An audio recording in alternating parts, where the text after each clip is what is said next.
कल मैंने बोला उसको कुमरी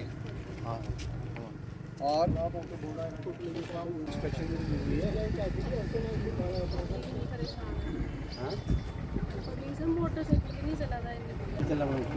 ज़्यादा सर बच्चे की प्रॉब्लम आती स्टूडेंट बच्चे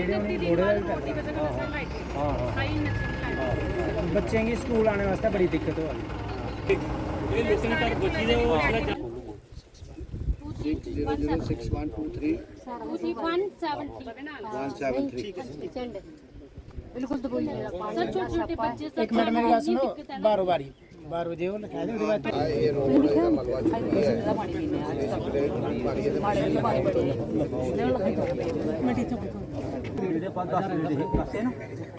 चुका है अपनी पेमेंट अपने पाए थे अपने पाया ਸੀ 14 ग्रेड 14 ਹੀ ਹੋਆ ਉਹਦੀ ਬਾਈ ਨੇ ਬਚਿਆ ਕਿੰਨੇ ਦਾ ਕੰਪਨੀ 200 ਗ੍ਰੇਡ ਹੈਗਾ ਪੂਰੇ कोई गल नहीं बूटा ਜਿਹੜਾ ਹੈ ਉਹ ਡਿੱਗਿਆ ਘੱਟੋ ਘੱਟ 300 ਬੂਟਾ ਡਿੱਗਿਆ 300 ਦੇ ਵਿੱਚ 200 250 ਬੂਟਾ ਜਾਂ 300 ਬੂਟਾ ਐਸਾ ਬੰਦਾ ਹੀ ਲਈਆ ਜਿਹੜਾ ਗਵਰਨਮੈਂਟ ਮੁਲਾਜ਼ਮ ਹੈ ਅੱਗੇ ਜਿਹੜਾ ਲੱਖ ਰੁਪਏ ਤਨਖਾਹ ਲੈਂਦਾ ਹੋਵੇ वो कौन है ਕੋਈ ਬੰਦਾ ਇੱਧਰ ਦਾ ਹੈ ਸਰ ਅਸੀਂ ਜ਼ਰੂਰ ਜਨਾਬ ਹੁੰਦੇ ਨੇ ਜ਼ਿਕਰ ਕਰਕੇ ਇਸ ਲਈ ਮੈਂ ਸਭਾ 'ਚ ਨਹੀਂ ਕਰਨਾ ਚਾਹੁੰਦਾ ਇਸ ਹਾਸੇ ਮੈਂ ਗੱਲ ਕਰਨਾ ਵੀ ਉਹਨੇ ਬੰਦੇ ਬਾਜ ਜਾਣਾ ਚਾਹੀਦਾ ਮੈਂ ਤਹਿਸੀਲਦਾਰ ਸਾਹਿਬ ਵੀ ਸੁਣਾਇਆ ਏਸੀਡੀ ਸਾਹਿਬ ਵੀ ਸੁਣਾਇਆ ਵੀਡੀਓ ਸਾਹਿਬ ਵੀ ਸੁਣਾਇਆ ਡੀਸੀ ਸਾਹਿਬ ਵੀ ਸੁਣਾਇਆ ਸਾਰੇ ਮਹਿਕਮੇ ਹੀ ਸੁਣਾਇਆ ਸ਼ਰੇਆਮ ਨੰਗਾ ਨਾਚ ਹੋਇਆ ਸਾਰੀਆਂ ਦੋ ਪੰਚਾਇਤਾਂ ਅਗਰ ਪੰਚਾਇਤ ਇਹੋ ਹੀ ਬੂਟੇ ਵੇਚੀ ਹੈ ਜਨਾਬ ਹੁਣੇ ਸੁਣਾਈ ਹੈ अगर 4 पैसे इकट्ठे कर लेंदे तो ये फ्लड का वक्त अं बड़े आराम करने अपना कटी सकते पूरा घर डिग्गी था आया क्या नहीं कोई नहीं आया क्या ना थोड़ा फोटो फोटो फोटो खींची दी है हाँ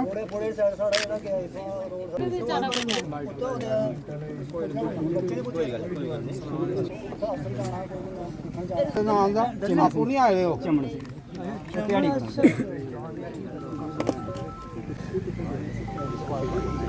कमरा जेड़ा साढ़ा अच्छा देखना आया कोई नहीं गया साढ़े मैं सारे बोलिया वे दिक्खो साढ़ा घर कोई नहीं गया नहीं रहना सर घर दे मतलब पिछों कुछ अगर तू आखो तो सोटी जेह्ड़ी निकली जंदी इधरों अंदरों बाहरों आर पार दिखदा है छत नहीं डिग्गी दी फर्श फट्टिए दा साइडां दीवारां पूरियां फट्टिए दियां अगर उसी डिपार्टमेंट आखेगी ये घर जेह्ड़ा डैमेज नहीं है तो फिर गलत है सर इसी थोड़ा जिहा संज्ञान च लैने की जरूरत है क्योंकि रिपोर्ट जेह्ड़ी है तुस क्या पाई सकदे हो साढ़े आस्ते ज़्यादा करी नहीं सकदे तुस पटवारी गी अपने जेह्ड़े साढ़ा रेवन्यू डिपार्टमेंट है उंदे थोड़ा बैठिए उनेंगी बुलाइए ते इक जेह्ड़ी मीटिंग बुलाइए दिक्खेआ जाए मौका जमीनां भी गईयां जमीन जिस जगह पर मकान बना दा हा ओह भी जमीन चली गई हुण एह लग गया इक तुसें दिक्खेआ होना जेह्ड़ा मौका दिक्खी आए तुसीं कि जेह्ड़ा मकान ओह्दा कि'यां चला करदा जित्थों जमीन जेह्ड़ी खिसका करदी है ओह्दी उ'ऐ जमीन है सर इक दी एग्जाम्पल दिन्ना बाकी आह्ले भी इ'यो स्हाब है लेकिन उं'दी उ'ऐ जमीन है मकान कुत्थै बनाएगा हून अग्गें फौजी बंदा हा सारी जीवन दी उन्नै इस देश दी रक्षा कीती ओह्दे बाद इक पाई जोड़ियै ते उन्न बेचारे ने सारी कमाई इहदे पर लाई मकान दे उप्पर अज्ज ओह् मकान पूरा तबाह होई गेआ बच्चे ਉਹਦੇ नौजवान सारियां लाइबिलिटियां ਉਹਦੇ सिरे पर पेदियां और ਜਿਹੜੇ फैमिली है वो कुसै दे घर रवा करदियां ਜਿਹਦਾ भी मकान भज्जदा ਉਹ ਆਪਣੇ ਘਰ ਛੱਡੀਏ ਦੂਏ घरें रवा करदे ते सर ਇਹ थोड़ा जिहा कंपनसेशन दे बारे च थोड़ा जिहा गौरमेंट कन्नै गल करिए तुस बैठे दे हो तुहाड़े कोल बड्डा कुल के ना नाले रखने वाला और इनेंगी ताकि कोई रिलीफ जेह्ड़ा है कोई और इहदी राशि जेह्ड़ी है बधाई जा ताकि कोई स्पैशल पैकेज कन्नै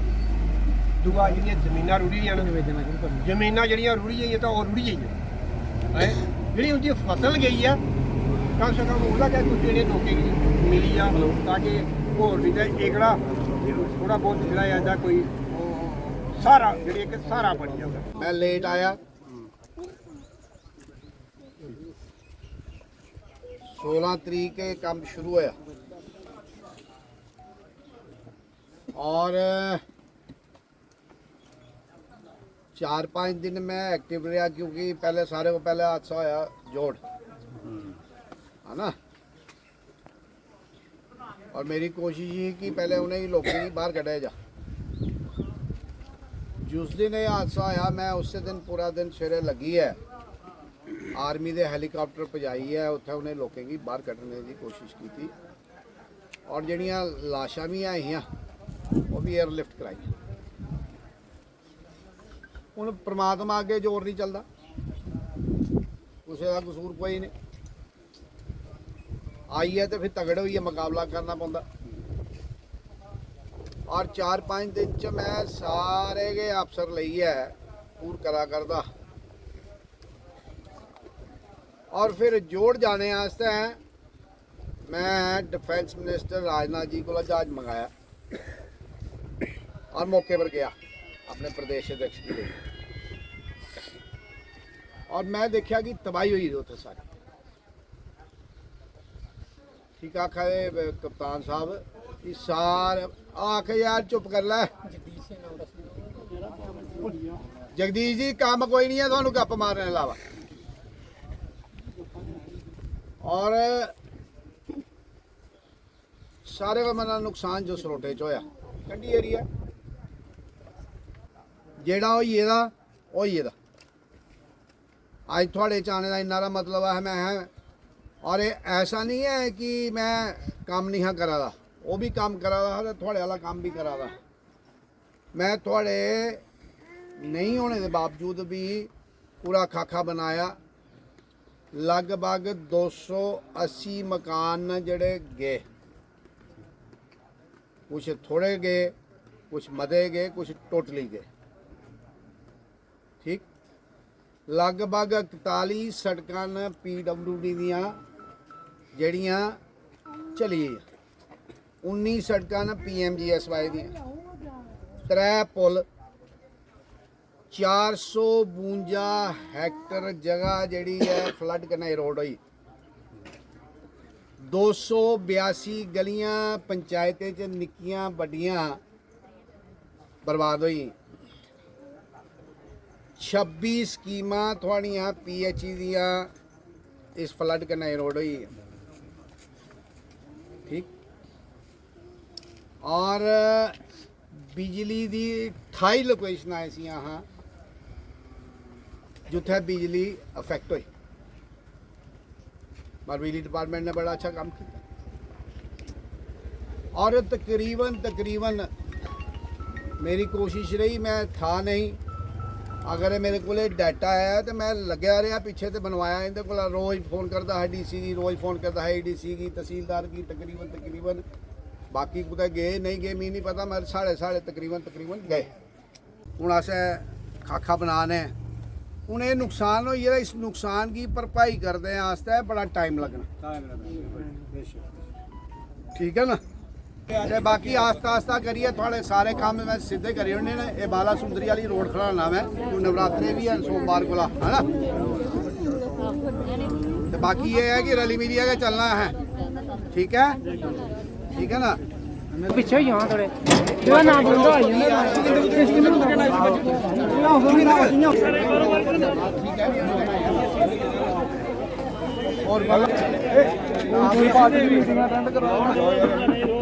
आने लिया यार, एक बंदा ऊपर चढ़ो यार, उन तो कंबल भी दिलवाओ।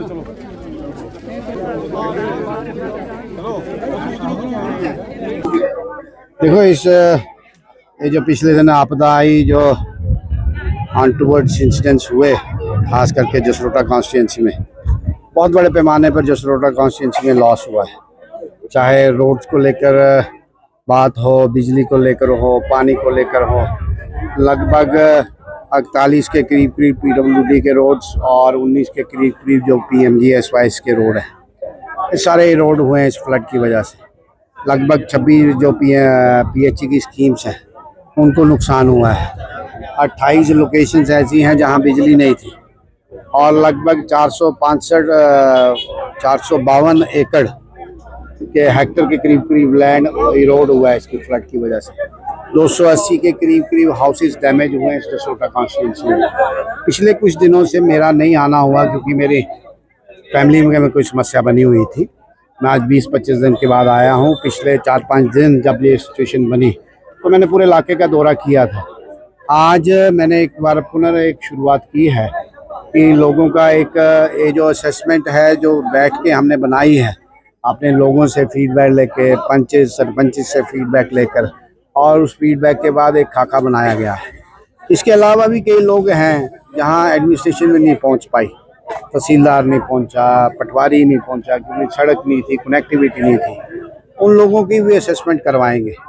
और आपके माध्यम से मेरा यही कहना है कि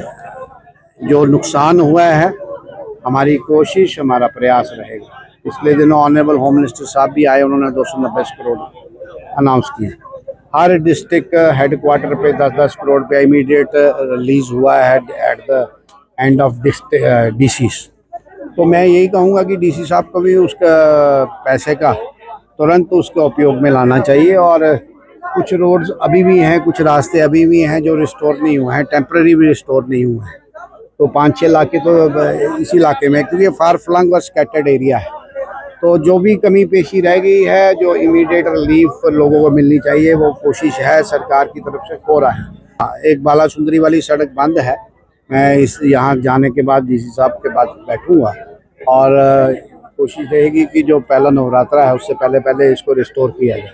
क्यों नहीं रिस्टोर हुई, अभी तक रिस्टोर होनी चाहिए। और जितने भी मंदिर हैं, नवरात्रों का समय है, जहाँ जहाँ भी उनकी आपकी शेरकोटला माता है, जसरोटे वाली है, और बड़ी सारी जो रिलीजियस प्लेसेस है, नवरात्रों को इन अकाउंट में रखते हुए ये सारी को रिस्टोर कराने की हम कोशिश करें।